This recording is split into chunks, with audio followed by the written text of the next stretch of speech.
So ayun guys, ito yung tinutukoy ko. So ayun guys, ito yung tinutukoy ko. So bigyan ano sila ng ganito.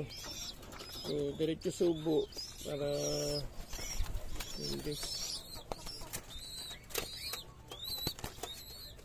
Malambot naman itong pinaantip nito, malambot yan. Malambot, para yung ano, goma. Hindi yan magkakasugat yung bibig nila.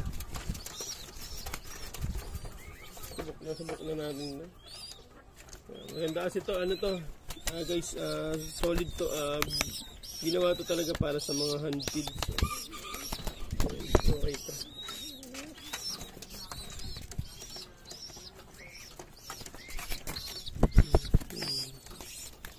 Ganyan lang lagi ako guys. Itong inauna, nabigyan na natin yung mga wibing maliliit. Kasi ito naman yung medyo paawat na. Tumutukan na to pero tinutulungan pa rin natin sila. So, maganda kasi talaga itong hand feed formula. Lalo sa mga inakay na tingin mo nababansot.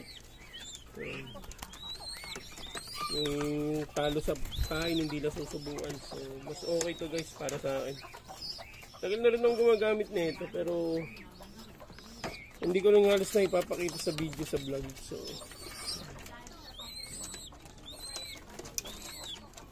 ang dami rin akong syringe, iba-ibang size. Pero ito yung tingin ko mas okay para sa saktuhan lang halos.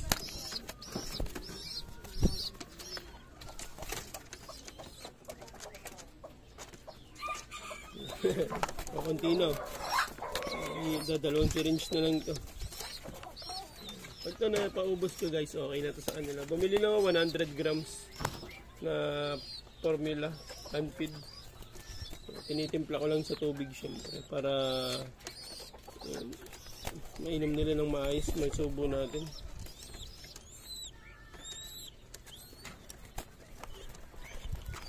Last na.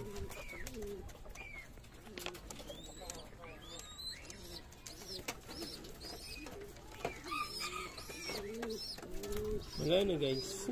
Hand feed formula guys, napakatindi pagdating sa mga pagpupot-pot ng mga inaay natin. So kailangan naman natin talaga din to.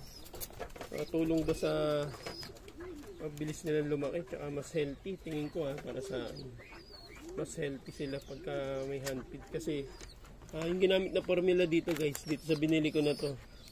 Yan. Solid. So yan, lalagay ko na lang sa yellow basket guys, baka gusto nyo subukan. Napakaganda na ito sa mga ibon, sa mga young bird natin. So